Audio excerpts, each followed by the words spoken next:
Good morning, everybody. Welcome to our Amud Yomi Shiur. Welcome to everybody here in Navas Shalom, people on Torah anytime, the YouTube channel, and on Zoom. We are in Maseches Kiddushin Daf Chavtes Amud Beis. That is today's Amud Chavtes Amud Beis, and we are learning the halachas regarding what does a man have to do to make sure his son grows up to be a good Jew. In other words, what are the obligations of a father towards his son? And we will see that some of them also apply to grandchildren as well. You better stay tuned. And this year's Le'ilu Nishma Sovi Moyer Menachem Ben Akiva, Rus Bas Sholem, Sol Bas Moshe, Aviva Bas Moshe, L'Refuas, Pnina Chai Bas Gola Ochel, and Chana Batsima L'Refuas. I have soldiers' names: Ari Menachem Moshe Ben Dina Tova, Elkana Ben Miriam Rina. And the quick release of all the kidnapped people, Hashem should save them. Lelamdoi Torah. We are in the middle of the page towards the end of the narrow lines.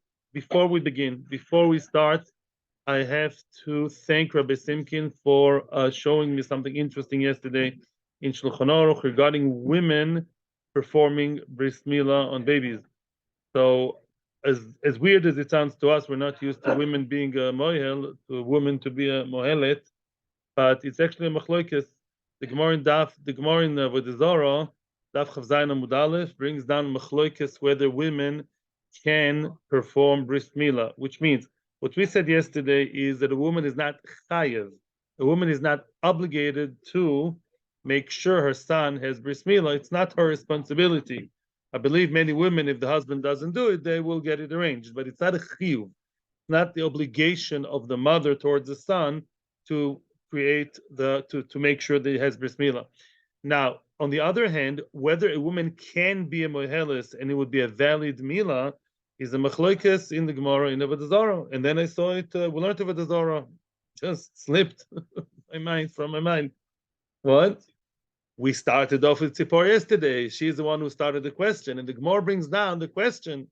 Those who say that the woman cannot do Bris Milah, cannot perform the Bris Milah, how they explain Tzipora. So they say, the Gemara answers good, two answers. What?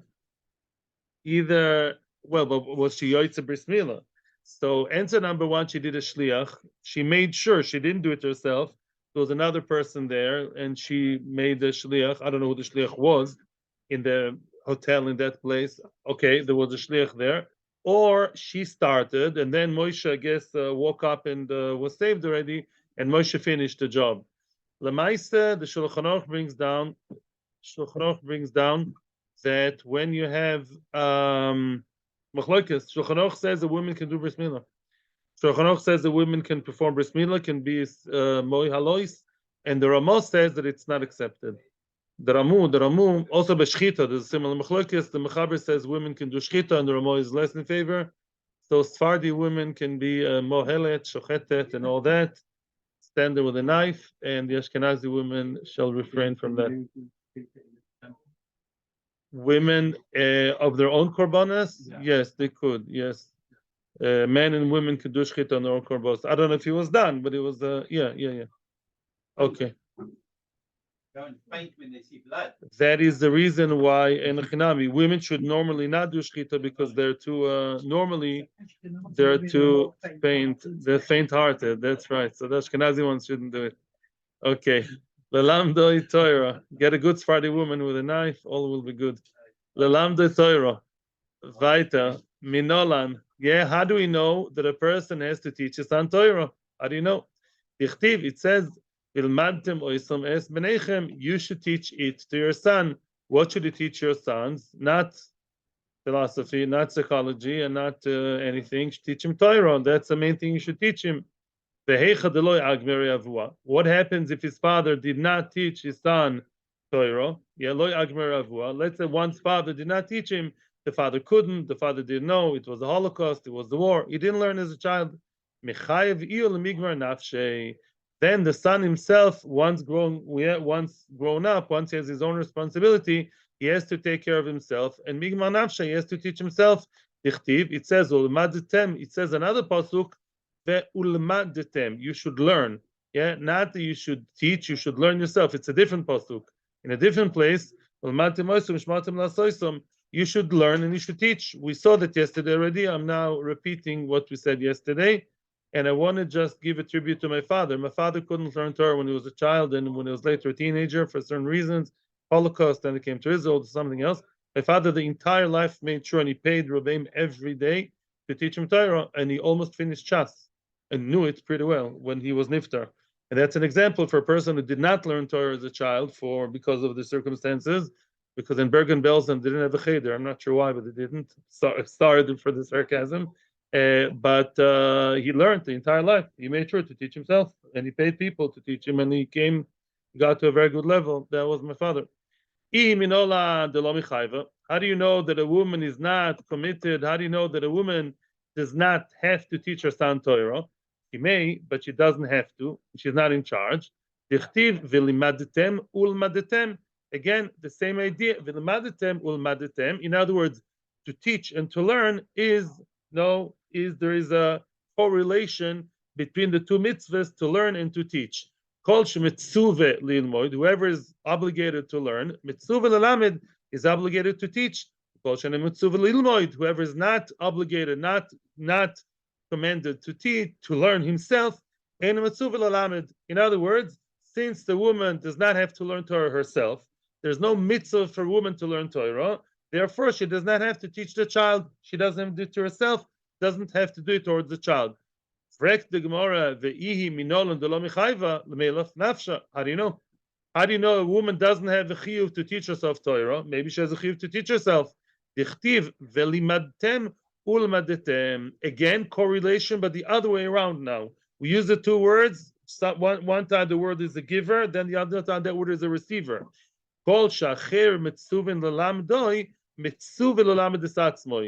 That kind of person, others, who are others, the parents, the father, has to teach him Torah, later in life also has a chiyuv to teach himself. Which means the one whose parents don't have to teach him or her, actually, he doesn't have to teach herself, she doesn't have to teach herself. Again, it's three generational. It's very, very similar to what we saw right yesterday. We saw that regarding the Pidyon Ben, right? Very similar. It's like a three generational business. Yeah. In other words, we know that the mother doesn't have to teach her child. Why? Because she doesn't have to teach herself. Why doesn't she have to teach herself? Because her father doesn't have to teach her. It's three different things. Now we're holding in source number 3. How do you know that the father of that mother, the mother is coming to you? Am I mechuyev to teach my son Torah? Oh, my husband, he doesn't teach enough, doesn't learn enough. Do I have to sit down and teach him the Chumash? Yes. Halachically, you tell her no. Why not? Because you don't have to learn. Why don't I have to learn? Because your father didn't have to teach you.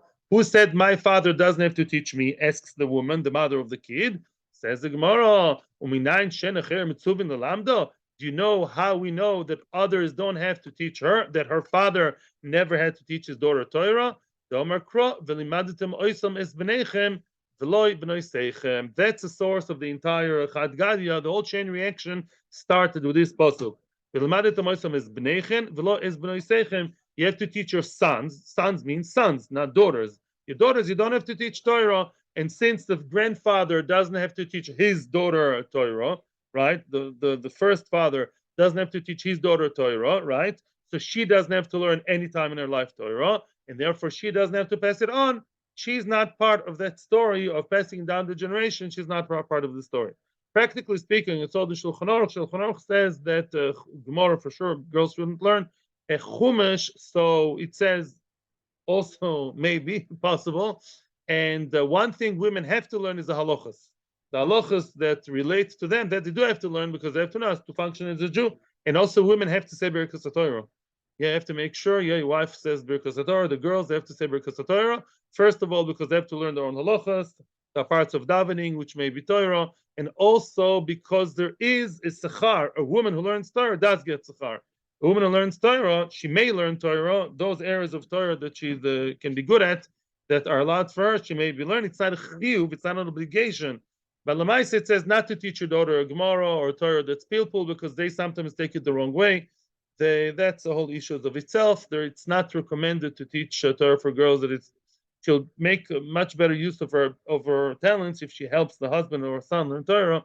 That's a tafkid in the world. Pashas for the kitchen, they can teach us. Don Rabbanon. To teach. Absolutely. Don Rabbanon. Don Rabbanon. For example, what you're saying, halachas that are the feminine halachas, like adlokas neiros, a woman can keep her own minhagim. She doesn't have to follow the husband. So she knows she has her own set of halachas. Don Rabbanon. Third wide line. Hu lilmoid ubnoi lilmoid. Let's say there's a father and a son. They both want to learn Torah. The father didn't learn or didn't learn enough. And the son is a kid or whatever, over bar mitzvah, still has to learn Torah. And there isn't enough money in the family's coffers to learn Torah for both. In other words, let's say both father and son work in a business, let's say, right? Now they wake up one day and decide, hey, what's going on over here? We're Maratzim. We have to learn Torah. Yeah, they listened to the shmuz, yeah, to the Amud Yomi, and they said, oi, we have to learn Torah. Who's going to eat first, or who's going to learn Torah first? Yeah. In other words, none of them. You can't have a situation where both go to learn Torah and close the business. One of them has to learn. The other one would support the other one while he's learning, right? So the question is, who comes first, the father or the son? Says the Gemara, again, a similar machlokas to what we had before about Pidyon. Who koydem libnoi? Says the Nakama, yeah, first comes, first served. The father comes before the son. Mitzvah de gufe odif. Yeah, his own mitzvah. The father should go to learn Torah, right? And the son should support him. Yeah, the father should learn Torah. The son should, do the job. And eventually the son will learn Torah later in life. The father comes first. Rabbi Yehuda partially argues, not completely as before. He argues in a partial way. He limits what Chachamim say. And he says, Im bnoi zoriz umemulach v'talmudom iskayim beyado bnoi koidmoi, which means, if the son is more zoriz, is quicker. Let's say the son is just smarter than the father. Not nice to say, but that's the case sometimes. Memulach is very crafty in a good way. Or some have the version mutzlach, successful.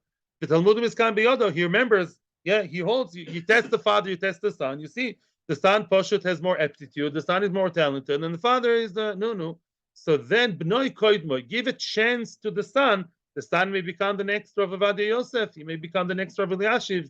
So then we sort of break the line. He jumps the queue, and the son goes to learn, and the father should support him while he's in yeshiva. And now it seems that this is the halacha, as now we bring a story to prove that opinion. We bring a story to now endorse the opinion of Rabbi Yehuda. Says the Gemara, Baruch Hashem, story time. Yod Rav Yaakov, Brei de Rav Acha, Rav Yaakov, the son of Rav Acha, Bar Yaakov. It's not confusing. There are three generations. Like today, you name your children after the grandparents, right? There was a man called Rav Yaakov. His father was Rav Acha, and the grandpa was Yaakov. My name is Akiva. My father's name was Reb Menachem, and his father was, guess what? Akiva. Wow. Yeah. So here we have Yaakov, Rav Acha, and Bar Yaakov. Yeah. Shadra Avu Lakameda Abaye. Originally, they sent the son, yeah, before the father. In other words, the assumption was that the son, Rav Yaakov, was smarter than Rav Acha. Okay. So he was sent to the yeshiva of Abaye. Fine, good. Why? Assuming that the son is a big knacker, the son would make it better. So he was sent to yeshiva. How do we know that? Because look what happened next. He came to yeshiva of Abaye. Abaye, the Rosh Yeshiva saw the lo have a mechaded in shmate. He saw that the shmuas, the sugyas, the topics of the Gemara were not so sharp in his hands. Yeah, okay. So then they saw that this is not such. And I don't know if Abaye saw it or the father saw it. It sounds like maybe the father was already a shtik talmid chacham. The father realized that the son is not as good as himself.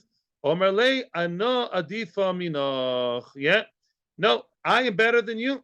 I, as the father, am better than you. And if so, we follow the regular rule of the father before the son. If you're better than me, then even though you're the son, you jump the queue. You're prodigy. You're great, fun. If you are not necessarily, that much of a sharp pencil, of course, in their high darga, I'm better than you. I'll go ahead of you as the father. Tuv'at, you come back home and you work in the business, so you learn a little bit in the Bais Medrash. The Ezil ano, so I should be able to go.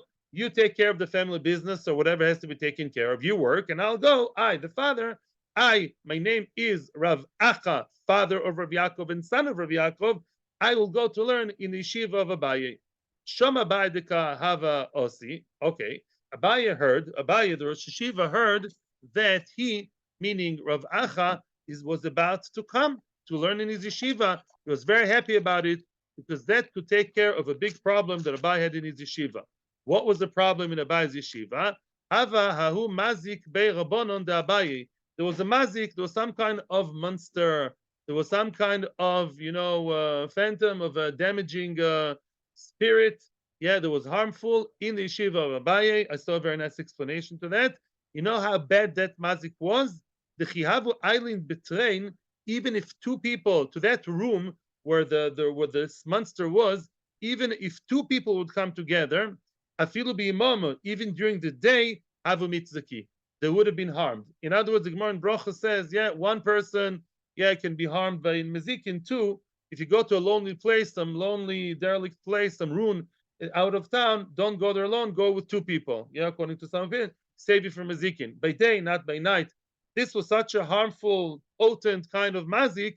Even two people, even by daytime, people go to that room, that place, boom, and they would have been harmed somehow. Omar Lu, why now? What does Abai think that now comes the solution? Abai told his Talmidim as follows: we know that soon the Tzaddik Rav Acha Bar Yaakov is coming. Lo leitiv le'inishu shpiza. I don't want anybody to offer him a place to stay. Nobody is going to come now to yeshiva. They didn't have dorms. Nobody should allow him to stay in his house. Why? Because I want him to stay dafka in yeshiva, in the Bris Midrash. Efsha the mitrachish nisa. Maybe Hashem will work a miracle because of the big tzidkes of Rabbi Bar Yaakov. I expect the Kadosh Baruch Hu, I hope a Kadosh Baruch Hu will really create a nace, because it's Chasidus and he'll be able to kill that mazik. Okay, what happened next? He came into yeshiva, Bas Be'ahu Be'Rabbanon, and he slept in that place, Lan, in that Be'Rabbanon, in that Bris Midrash. There's a question, how come you're allowed to sleep in Bris Midrash? That's another shaila. Bris Midrash is a place where you're not allowed to sleep, and you're not allowed to chat and laugh and talk about nonsense. You know that?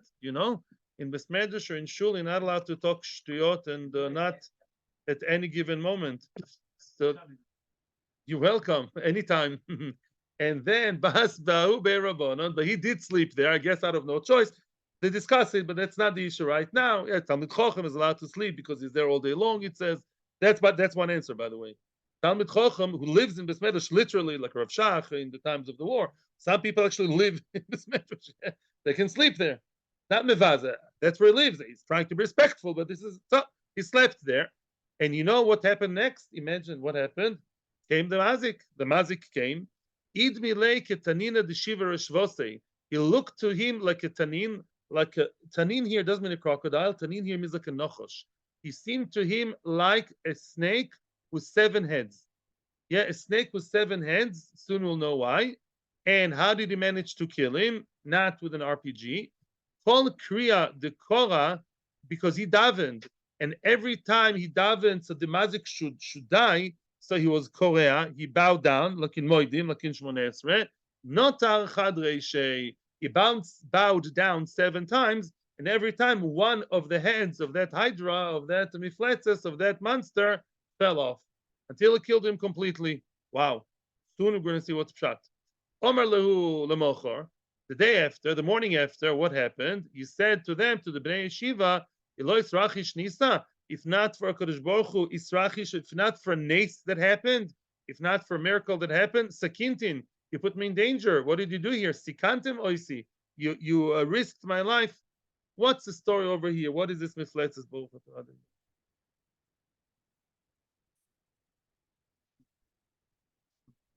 Not the exact same story, similar maybe. There is, maybe, don't remember this number of Basra. I don't think so. Maybe could be. If you remember, let me know when. I don't think, not exactly the same. No. Now comes one of the. There are many explanations here. Listen to one pshat in one of the meforshim of the En Yaakov, called Milchemes Choivo. What does it say there? Why snake? Why 7? What is it all about? So first of all, the snake represents what? Yetzer Hara.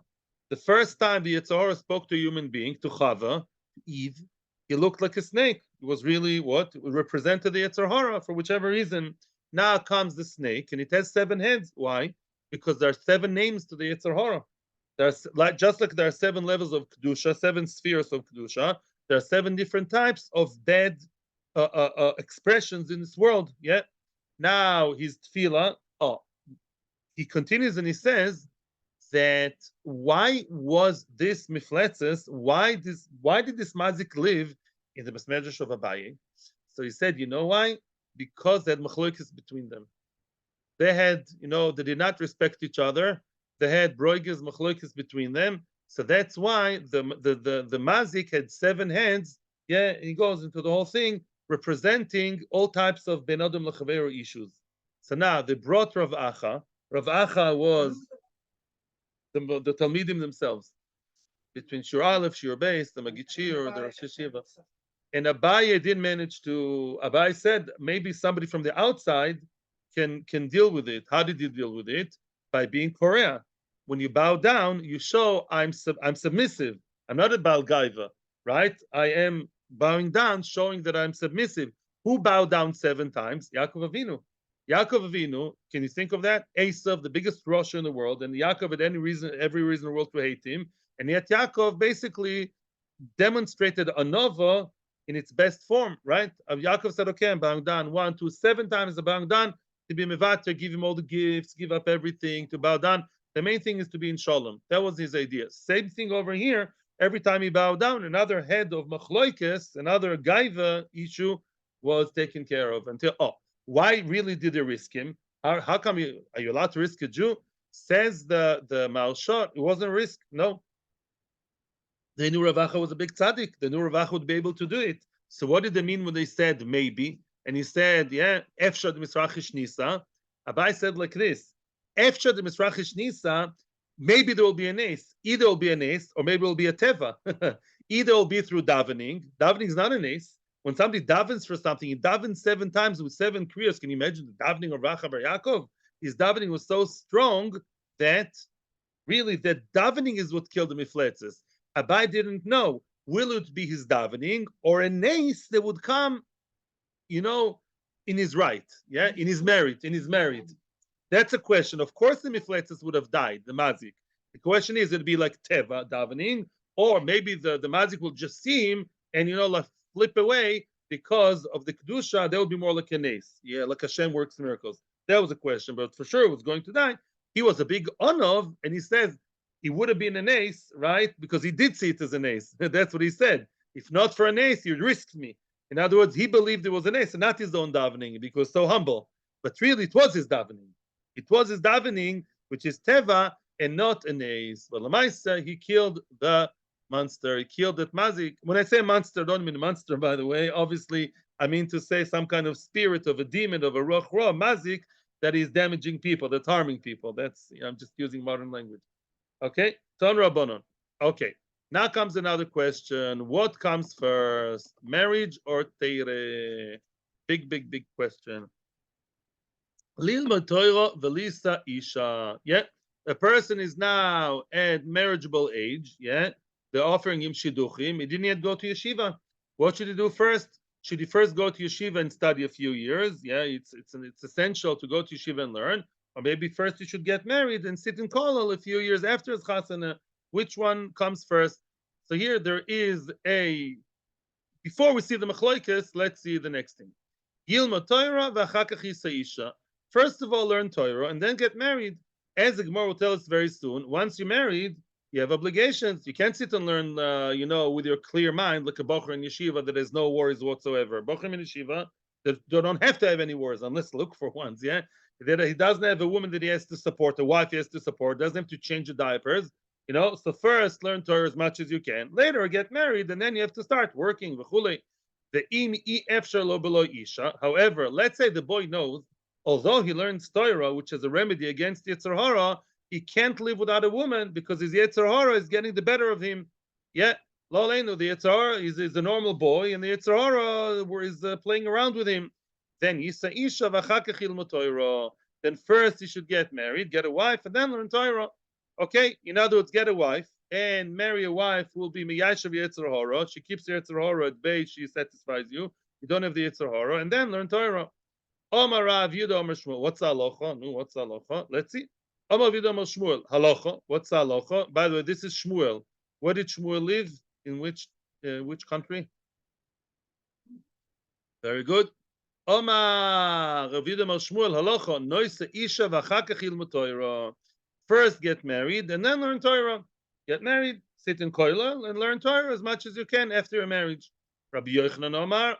Famous line. Rabbi Yochanan, where did he live? Can you enlighten me? In China? Eretz Yisrael? Rabbi Yochanan said, he has the millstone, the heavy stone of work over his neck. How can he be Oisik B'Torah when he has the oil, the yoke of Parnaso? And therefore first learn and then get married. Veloy Pligi, says the Gemara, they're not arguing. They lived in different places with different social norms. Holan, v'holehu. This is for them, and this is for us. Says Rashi. Bnei Bovel, who after their chasana, after their marriage, advised by Shmuel. By the way, now we understand why I asked you where Shmuel lived and Rabbi Yochanan lived. Each one spoke to his congregation, to his, like Rabbanim in America. Yesterday I emailed somebody and he said there are certain things the Rabbanim in America allow. Rabbanim in Eretz Yisrael don't allow. I don't want to say what. He runs an organization. And he told me in the American branch we do something. In the Israeli branch we don't. Mamish, yesterday I got the email asking a question. There the Rabbanim allow it. It's a different kind of society. And here they don't. Same organization. Different norms for different strokes for different folks. Now says Rashi. Let's read Rashi inside. Halan halehu. Oh, Rashi inside. It's about the fourth Rashi from the bottom of the page. Bnei Bavel, how would Bnei Bavel behave, so to speak, after the Chasana? Oh, people in Bavel, after Chasana, after some time, after the honeymoon, they would leave their wives and say, bye, dear, I'm going to Eretz Yisrael to learn for a long time.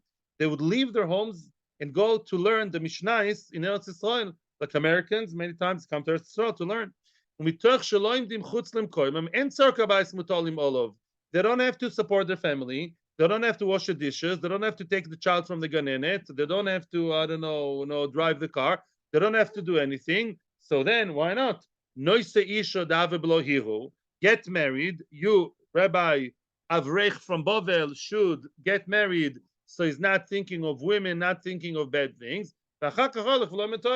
In other words, he doesn't have rechaim. He doesn't have the family responsibility. So get married, get settled down. You're not looking for women or anything. You have your wife, and then go learn in Eretz Yisrael for a few years with no worries. Works great. So you have the best of both worlds. But She'enk and those of Bovel, those of Eretz Yisrael, they didn't have that luxury. And the people in Eretz Yisrael, they would have to support their family, stay there and be with the family and support and do and help and clean, whatever they would have to do, mainly parnosa, and therefore they can't learn properly. So those in Eretz Yisrael would say, no, first learn, and then get married. That's version number one. Says Tosfos, we're not reading Tosfos inside. Tosfos flips them. Tosfos says a few questions on Rashi. Question number one, if somebody gets married and then he goes and lives without a woman for 3, 4, 5 years, that doesn't help. The mice, his wife is away. A man with his wife not near him, how does he behave? No, I don't know. Not so good. So they can still have hero. Therefore, this and other questions, Tosfos switches them around. Tosfos says just the other way around, actually. He says Shmuel spoke to the Israelis and Rabbi Yochanan to the Bavelniks, just the other way around. And he says that why the other way around? He says no, because those, and first of all, he also says that it's not such a good thing for them to leave. The Gemara in Gittin says that it's not a good thing for a man to leave his wife for so long. So says the Tosfos, the people of Bavel, because we say, you people of Bavel, excuse me, you are going to leave your wives? No way, don't do that. I know you do that. I'm upset with you about it. And therefore, stop that minhag of saying goodbye to my wife, and therefore learn as much as you can in Bavel, right? Okay. And then once you're married, stay home and don't learn anymore as much, right? 1 second. And also there are poor people. So Rabbi Yochanan spoke to the Bavel people. And also the people of Bavel were poor. So Mimela, they have to work hard. They have to work hard. You have to work hard and also learn Torah properly. It doesn't go together. And therefore, he told those in Bovel, learn, learn, learn, learn, learn. And then when you have to start support your family in a poor society, do that at some point. Shmuel, that says, get married first, he spoke to Bnei Eretz Yisrael. Why? Because they were rich. Funnily enough, those in Eretz Yisrael were richer than Bovel. They managed to get support that they were rich, and they managed to not work or work very little. And therefore, he told them, great, get married, get the Yitzhar out of the way, get that sorted out, the Yitzhar, and then you learn in Koilel the whole day or most of the day, and you're rich enough to BK, support your family. That's an Eretz Yisrael. Answer number 3, by many other Rishonim. Yeah, I told you yesterday that many times women didn't work. That's true. But already back then, lo and behold, listen to me, and that is the Rishonim say that some women would support their husband in learning. The Rishonim said that, a whole bunch of Rishonim. And they say the people in Bovel, the wives would not support them financially, so they can't be in Koilon. They can't get married and not have Parnasa. And therefore, they should first learn, then get married. Those in Eretz Yisrael, the women would work. Since women would work there, women would support their husbands. Yes, yes, yes, like today. Women would support the husbands. Mimele tells them, great, get married as young as you can. Get the Torah out of the way. And your wife will be a high-tech expert. She'll bring a nice salary home, and that's it, and you'll manage. That is what we're saying over here. Yeah. The halacha is like both, like depend, yeah. Halacha is like we say, halacha is the halacha says enachnami. Halacha is, I don't understand say, and I want to read it up inside again. Halacha came out like both together somehow. I'm going to check it up later. I'll look it up later. Yes, question time. Rabbi Kiva is something else. Thank you very much for the question. Beautiful. When you learn Eksubis Daf Nuntes Daf Samech over there, the Gemara there clearly says only Rochel, who Mamish was clearly not just Moichel, she pushed him. She said, "You go." Tosa says she told him, "You go to learn, and I'll stay here." She's a different story. She was really Moichel. She is willing to live with poverty, to live without oina, without her husband's the connection to her husband. She is something else. If anybody wants to be like Rochel, wow, not everyone is a Rochel. We're talking about regular women. That was an exception to the rule. Today, many women are willing to be that up to a point, and so fine, great. But it's not the standard thing to be like Rochel. I mean, she managed to raise Rabbi Akiva. She did it. Yeah, she got the biggest Tana around. Yeah.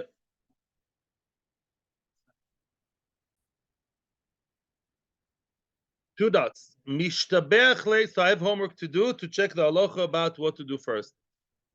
Story time. Mishtabech le Rav Chisda le Rav Huna bed Rav Imnuna. If you remember, we saw not that long ago in Daf Chafei, we saw that Rav Chisda was the Rebbe of Rav Himnuna. Rav Chisda, as a Rebbe, was very fond of Rav Himnuna. So let's read again. Rav Chisda would be Mishtabech le. Rav Chisda praised Rav Huna about Rav Himnuna. He didn't praise Rav Huna. He said words of praise to Rav Huna about Rav Himnuna. The Odom Godolu. In other words, Rav Chisda is talking to Rav Huna, saying, you know, my Talmid Rav Himnuna is a great man. He's Odom Godol. He's really Odom Godol Rav Himnuna. Okay. Omerle comes, Rav Himnuna responded, very excited. He said, good, when he'll come to you next, bring him to me. I want to see how great he is. I want to view the miracle with my own eyes, to watch it and see how great he really is. He also, okay, one day Rav Himnuna finally, the legendary Rav Himnuna finally came. He saw him. He also, he saw they was not wearing the extra layer, the head covering, right, like the Baba Sali, like the Baba Otien, right there besides the kippah, an extra scarf over here. He didn't have that. He didn't have the extra cover. That cover was, as we saw in Daf Ches, if you remember, for important people, and he would say for married people. People who were married and choshuv, like if you're Talmid Chacham and you're married, you don't just wear a kippah, you also wear something else on top of that, like another layer. And he didn't wear that. He didn't wear the sudar. Nowadays it's a hat. Yes, there is a source for having two covers actually. People who wear, like me, like many of us, we wear the kippah and a hat on top. That's one of the sources to have an extra layer. Now, Omerle, my time lo prisa sudra. Why don't you wear a sudar? Such a great man. Why don't you wear a Talmid Chacham's, like a frock, a Hamburg, Why don't you wear the Rabbanish thing of married Rabbanim? Omer le, Delona Sivna. No, I didn't get married yet. I'm not yet married. I'll give you an example. A frock. Many Rosh Yeshivas, Rosh Kollel, Magichir, they wear like a long frock. But the ones who are not married, they wouldn't, right? A very, very, very choshev bachur in yeshiva. His choshev is this: if not married, he doesn't wear a frock. So the fact he doesn't wear that choshev garment is because I'm not married, so I'm not wearing it. Adrinu le'ape minei. Wow. He actually moved his face from him. He turned back his face. He didn't want to look at Rav Imnuna. Wow, Shia. He didn't want to look at him. Why didn't he want to look at him? He thought it was a Rosha. It says, also listakel bifnei Rosha. You're not allowed to look in the face of a Rosha. He said, if you're not married, you're a Rosha. Omerlei, Chazi, the lechazis lula api. Make sure that you don't come back to me. Don't come back to look at me ad the nosav until you get married. I'm not looking at you. I don't allow you to come back to me until you get married. I'm very upset with the fact you're not yet married. He was obviously learning. And yet, it's not an excuse at that point, right? Why is that? It's in learning. Ravuna letaime, because Ravuna was so pro-marriage, followed his own reasoning. The Omar, he said, Ben Esrim Shona Veloy Noso Isha. A man is 20 years old. That's an answer to your question, Ellen. A man who's 20 and didn't yet get married, Kol Yomov Ba'avera. All his days he will be a sinner. Because you didn't get married by the age of 20, it'll be a sinner for life, practically. Says the Gemara, which means all your life, even if you get married later, the Yihur Avera, the desires, the fantasies, the ideas, they're already in your mind and they will never leave you. Which means a person from the age of Bar Mitzvah has a chiyuv to sit and learn Torah, his own chiyuv. His father taught him, didn't teach him. He has to sit and learn. How many years is that? 13 till 18, 5 years. I heard a very nice pshat from one of the people who taught me, Rav Munisar. He said, it says that if a person doesn't see success for 5 years in his learning, then probably learning is not his career. He doesn't have to sit in kollel. Everyone has to learn Torah. But if you want to be a full-time learner and in 5 years, you see that nothing's going, you're not remembering anything, you're not managing, so you're probably not cut out for learning. So now, from the age of 13 until the age of 18, you have 5 years chance, right? Ben Shmonesra lechupa, okay? 18 lechupa. You want to learn more. You want to learn more because of the discussion we just had. I don't want to get married at 18. Why? Because then I'll have to start working and paying arnona and go to the ganenet and go start washing the dishes. I don't need that. I want to sit and learn. So you have 2 extra years, according to this opinion. 20, according to Ravuna, that's the deadline. Okay, so you have from 13 till 20.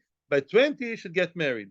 And again, but by some people, they can even get married earlier and stay in kollel. If you're Ben Eretz Yisrael, you're rich enough, your wife supports you, then you can get married even earlier. Deal with your Yetzer Hara, stay with your wife, and she'd support you, or your father-in-law, or the kollel, or whoever. Now, Omar Rove comes Rove and says, "V'chen Tana Dever Bishmoel," and also Bishmoel says in the Tana, Ad esrim shona yoshev HaKadosh Baruch Hu mitzape le'odo motza isa isha. Sorry. Until a person is 20, up to the point where a person is 20, from the time of either bar mitzvah or 18 years old, you know that some people got married at 30. I think we're not going to Breslau. There are people, even men, who got married at 13, 14. They were very young when they got married also, right? So then Hashem waits for the person, when will you already get married? Kevan she'egia esrim v'lo inoso. Once a person is 20 and he did not marry a wife yet, Omer Hashem says, Tipach atzmoisov, may his bones be like nofech, may like be blown away, maybe like a swell, menupach. Okay, could be also, okay. May his bones swell. Could be tipach is like to blow. Okay, swell. I give into the art scroll. I'm bowing down to art scroll. Okay. So now, why the bones? Listen to the beautiful pshat. Why the bones, Dafka? Why not, burning Gehenim? Because what's so bad about not getting married? He's not dealing with pure Verivia, right? He's not bringing kids into the world. The first mitzvah, and one of the most important mitzvahs in the Torah, is to bring children to the world. So now, how many partners are in the person? We know, Kadosh Baruch Hu Avivimoy. Okay, we see this here. We're going to see it soon. Yeah, in Daf Lamed Aleph, I think, around here. And in Nida, also, Daf Lamed, So Tosfos, right? In the Usot of Bekama, Tosfos, Daf Chafei. So HaKadosh Baruch Hu brings the neshama. The mother brings the blood, the blood system, the redness, the blood, etc., and the father the bones. You don't want to be a father to bring bones into the baby. Your bones will be blown away, will be swelled. Yeah, that's mida keneged mida, because Hashem needs people to come to the world. That's atzmoisov keneged atzmoisov. Now, why? So that is according to this opinion. Having said that, first of all, it doesn't mean a person who's looking to get married at the age of 20 already and says, I really, really have to be in Shidduchim, great. That he didn't find a wife. He didn't find wife. He didn't find. Hashem won't be upset with him. He dated 15 girls, didn't find a girl yet. Okay, he's trying. Then Hashem is not upset with him. But a person who's over 20 is not in learning. Yeah, the one who is learning, we see even the one who's learning is supposed to already get married. However, there is another opinion in Yevomis, like Ben Azai, who says, I just wanted to sit and learn my whole life. There is a heter, the Chofetz Chaim says, a person above 20 who's seriously learning, successful in learning, and wants to really learn, and he doesn't feel bothered by the Yetzer Hara. There are such people, believe it or not, even today. Not many, but there are. He's in yeshiva, surrounded by Bachrim who are good and learning, Musar, all good, no Yetzer Hara. He can sit and learn a few more years, even past 20. There is such a bin lalocha. A person who is not learning, but he's studying Icelandic philosophy with biotechnological black hole science in the University of Kuchka, surrounded by Yetzer Hara all over. You should quickly get married before anything else happens. Definitely, once he reaches 20, he has to get married to a nice Jewish girl. Okay? That's it. I'm not saying halacha l'maisa, but that's more or less what I've gathered. You happy? Okay. Question time. Rav Chizda is now telling us what's the secret for his success. Says Rav Chizda, the fact that I'm better than my friends, that's not gaiva. He's just self-aware of his mindless. I'm better than others. You know why? The nesivna b'shitzar, because I got married when I was 16. Early marriage is good. I was 16 when I got married. Even then, that was early. Oh, wow. What's my secret to success? In learning, I was 16 when I got married. Diav and nesivna bar bisar, if I would have got married when I was 14, would have been even better. You know why? Havamina lesatan gira beinecha. I would have told the Satan with the Yetzer Hara, arrows in your eyes, which means if I would have gotten married at 14, meaning just at the cusp of, just after Bar Mitzvah, where the Yetzer Hara is just kicking in, and also the Cheshbon B'Shamayim only kicks in, Bar Mitzvah, if I would have gotten married very early, then I would have told my Yetzer Hara, I'm not scared of you. I have a wife. I'm not scared of you. I don't have all the teenage issues with hormones and this and all these problems. I would have been a winner against Yetzer Hara. I would have told the Satan, the Yetzer Hara, I can throw darts and arrows in your eyes. Why the eyes? I saw them before shame because the Yetzer Hara starts with the eyes. Guard your eyes. Yeah, you have to, Vayamayim. You know these videos, Vayamayim. Yeah, you have to watch your eyes and then everything else will be good. Rav Natsan bar Ami. Rav Rava told Rav Natsan bar Ami, de yodoch, this is not a didach as usually. This is now teaching us chinuch concepts. At de yodoch at savore dibrich, while your hand is still on your son's neck, meaning when you still have influence over your children, which back then actually existed, when you have your hand on his neck, meaning you can still influence him, which is when Mishitzar Vad Esrim, which is between the age of 16 to 22. Soon we'll see what that means. The Amrila, and some say, when the father has influence over his son, Mitmanisari Ad Esrim Ve'arba, from 18 till 24. What's going on over here? There are one of two things. Either we're talking about marriage. So we're telling the father, when you can still, Rav is telling Rav Nosson bar Ami, when you are still influential in the life of your son, which is either from 16 till 22 or 18 to 24, that's when you're still influential. And by the way, says Rashi, not too early, because when it's too early, it's too difficult for him to be, that you're harsh on him and you tell him what to do. He's too young for that. Afterwards, he doesn't care about it. He cares. Whatever. Thank you for your input. Goodbye. Yeah. when it's between those age of 16, 18, 20, and 24, he's mature enough to understand and be able to accept your rebuking and your chinuch, but not too old. And during those ages, that's when either, according to one explanation, you should marry him off. Yeah, these should be the years that you should make sure he gets married. So according to this opinion, and I actually saw this in the Chofetz Chaim, 24 is a cutoff point for shidduchim, meaning to not being in shidduchim. I guess that's the source. I remember now that I think Chofetz Chaim says in Sefer Mrs. Akotzer or somewhere else, he says 24 maximum. Even if you're in yeshiva, no yetzer hara, all is good. Once 24, you have to be in shidduchim. That's it. That's a very red deadline. And I guess the source is from here, right? Now, the other pshat says it's nothing to do about shidduchim. Rashi says it's about education in general. You want to talk sense to your son and your daughter. You want to be able to be influential. Don't do it when they're too young. They're not up to it, yeah? Don't do it when they're too old because, what does daddy know? So back then, today, unfortunately, it's much earlier.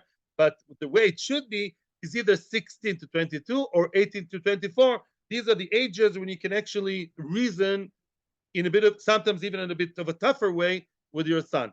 Now, ketanoi, and we see this is machlokes tanoim.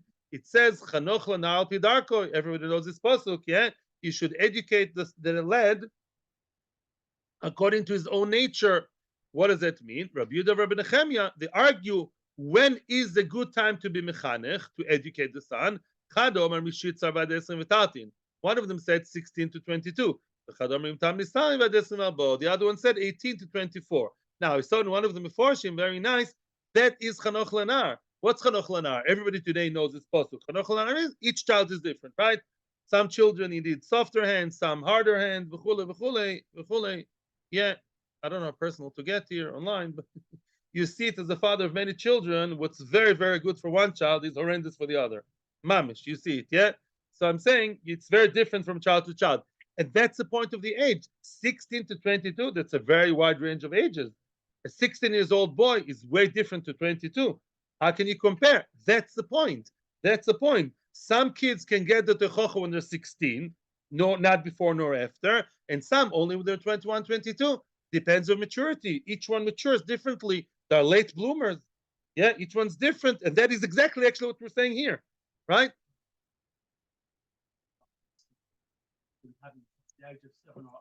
True. I like what you're asking. Says Rashi, we can't be too heavy on him. In other words, when the kid is not yet 16, you can't. We're not talking influential, and your hand over his neck is like you rebuke him, you tell him off. So to tell off a child who's too young is not up to it. He's going to break. But when you tell a boy, listen, you're 16, 17, cut the nonsense. Stop it already. You're a big boy, you're a big girl. I expect more of you. And he could accept it. Yeah, you want to have a driver's license, you want to do this, you want to do that, you want to go to chutzat. I want to see good behavior. I expect more of you. Yeah, you can't say that to a 10 years old. That's the idea. We're talking about influential in a bit of a more assertive way. That's the idea here. Oh, not only. No. About all areas of life. No. Or should be way before that. True. Very nice. I like that. Weiter. Okay. Here comes a new question. Excuse me. Yes. Yeah. Ad heichan chayv odin l'nadim is bnoi Torah. Yeah. Up to what point does the man have to teach his son Torah? Which means, imagine yourself, there's no cheder, right? Or maybe even there is cheder in town, and you have to send your child to the cheder. And now the question is, how far does my obligation as a father go to teach my son Torah? Do I have to make sure that he's the Gaon of Vilna? Do I have to pay for my son's tuition until he knows the Torah very well, the entire Shas and Poiskim and Pilpulim and Sheklach Torah?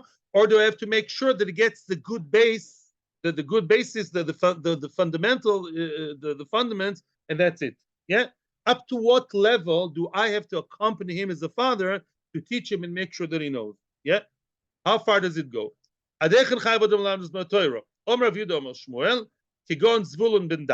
an example. This is not somebody from the Torah. Sounds like that. No, Zvulun ben Dan was a person in the times of the Gemara. Yeah, we're talking here Shmuel Damoiroim. Shalim doy avi aviv. We're going to touch on that point later. His grandfather taught him. Let's leave that fact alone for a minute. Yeah, but he was taught by the grandfather, Mikra, Chumash, Umishna, Talmud, Gemara, Halachos. He learned with him Halacha, the Agodos, all the Machshava, the Jewish philosophy. Wow.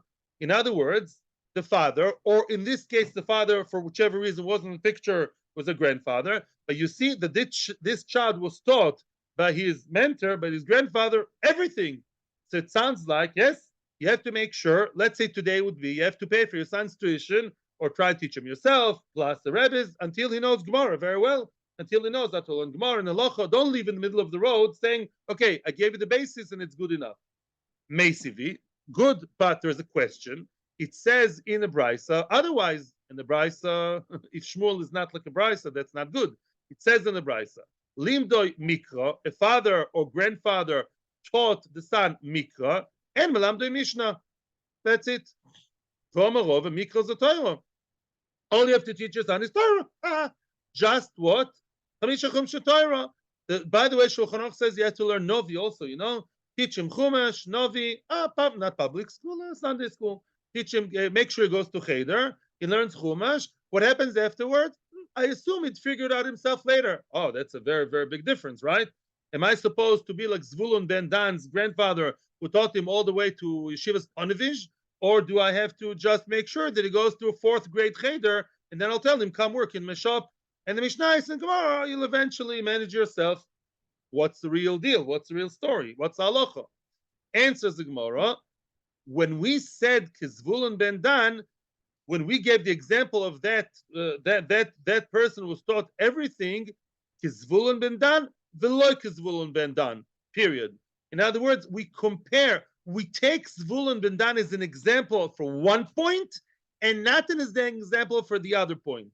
Zvulun ben Dan shilim do ovi oviv. Now the cat is out of the bag. You know which point we siphoned from the Zvulun ben Dan story?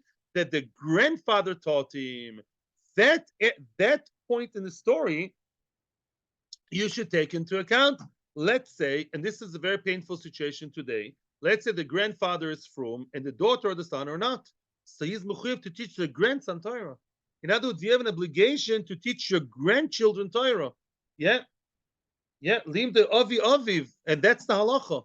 Now, on the other hand, v'loik is Zvulun ben Dan. However, there is another point in the story which we do not apply lahalacha. The lohasam over there, Zvulun ben Dan, Mikra, Mishnah, Talmud, halachas, v'agodas, everything. Yeah, but Zvulun ben Dan, he was taught everything from A to Z. The father made sure that he's mamish at Talmud Chacham. Ilohacha mikra levad. But according to Shmuel, all you have to teach your son is just the mikra. Now, halacha lemaisa, we're going to see Mr. Hashem tomorrow. But lemaisa, we're not done yet. But lemaisa, yeah, you don't have to see your son learns everything. According to what it says over here, yeah, all you need to do is just chumash and finish. Yeah, mikra Torah, the basis, and then the rest, go home, manage on your own. And not like Zvulun ben Dan, who was taught everything by the father. What? No, I meant son. No. There are two separate. Let's not get confused. No, I meant son. There are two different issues here. They got confused in the story. Let me just, arrange things for you. Question number one: do you have to teach your grandson? Yes, that wasn't even a question. We know that's from Zvulun ben Dan, a success story. He was taught by the grandfather. Great kid came out, big Talmid Chacham. Grandfather should teach his grandson. Where is the father? Good question. He's dead. He's not frum. He doesn't care enough. He works all day. The son runs around. The grandson, you as a grandfather, don't sit there sipping your tea and saying, oh, why is my grandson not doing well? Teach him, says the Gemara. Now, besides that, there's another question regarding either father or grandfather. How far should they go? And here it sounds like we go for the minimum, only the mikra, which can be discussed later. But for now, that's what we're saying. Now, frag the Gemara on that point, on the grandfather, the avi aviv mi michayev, is the grandfather surely obligated to teach his grandson Torah? Is that so? That Tanya. It says in the Brisa. Otherwise, it says in the Brisa, v'lamaditem oisam es b'neichem. It says, teach your sons Torah. V'lo b'nei b'neichem. Not your b'nei b'neichem. No, you have to teach your sons, not the sons of your sons. I frag the Brisa, umani mekayem, how will I fulfill the pasuk, v'datam levonecha ulevnei vonecha? Oh, There's another pasuk in Dvorim, Perek Daled. It says, "Odatem levonecha v'livnei vonecha." You should inform them, teach them to your children and your grandchildren. So what does it mean? So Stamazoi, the psukim are contradicting each other, right? One time it says your son only, the other one says your grandson. Answers the Gemara, Loimer lecho. He's just coming to tell you, Shekol melamed is b'noi Torah. If you teach your son Torah, not your grandson, you teach your son Torah, Ma'ale olav hakosuv ki'ilu limdoi loi ulibnoi uleben bnoi ad sof kol hadoros. Wow, which means as follows. Really, mitzad the chiyuv vilmadu tomosim es bneichem. You chiyuv to teach your son, and that's it. You want to teach your grandson? You have nothing else to do? Great. There's no chiyuv. The chiyuv is towards your son. What about the pasuk that says bnecha bnei bnecha? It means the result. If you teach your son well, if you really did a good job in your son, then it's considered as if you taught him and his son and his son and his son and his son forever and ever till Mashiach comes and beyond. Why? I saw also in the Meforshim they say because when you teach your son Torah, it's a chain reaction. Yeah, you're the first link in the chain, not necessarily first. You're dealing with the next link in the chain. So if they continue nicely, you have the merit. It's an amazing thing. You have the zchus of 1,000 generations to come because of that Torah. You can change your son's life. You teach him very well.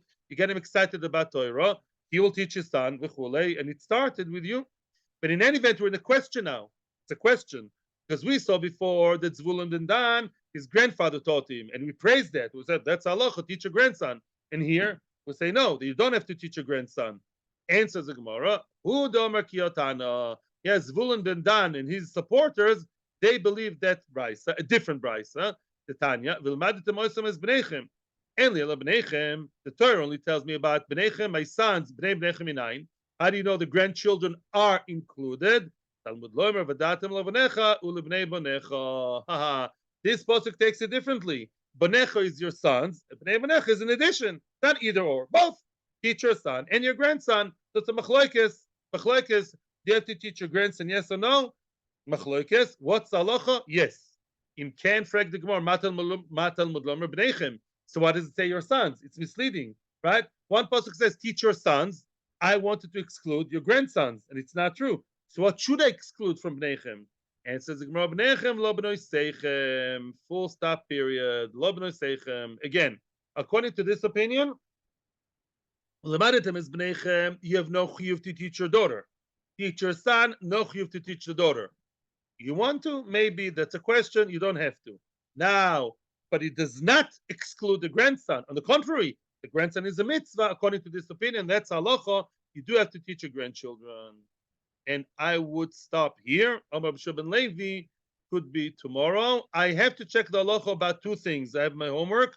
First of all, about to get married or learn first. I have the idea in my mind. I don't want to say without looking in Shulchan Aruch. And the second question is, how far do you have to teach your son? Here it sounds like the maskona is just chumash and that's it. I'm pretty sure it's not true halacha, and I want to check tomorrow. So hope to do my homework and come back tomorrow with the halachas. Thank you. Atzlach Rabba. There's a lot of interesting Shulchan Aruchs here, actually. The Seder. Thank you. Thank you to everybody who came here. Thank you to those of you who teach me and teach your sons, grandsons, and everybody else. Atzlach Bracha. There's also a chiyuv to teach other people's children, you know. If they don't teach them, you know. Moshe taught Aaron's children, so they're like his children. Very nice. Or today, the fundraise for these schools that teach religious children, you should support them to teach the children of the Chilonim.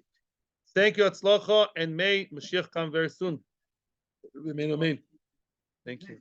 Sorry. No, my father never. Grandfather did. No, he did. Friend's grandfather.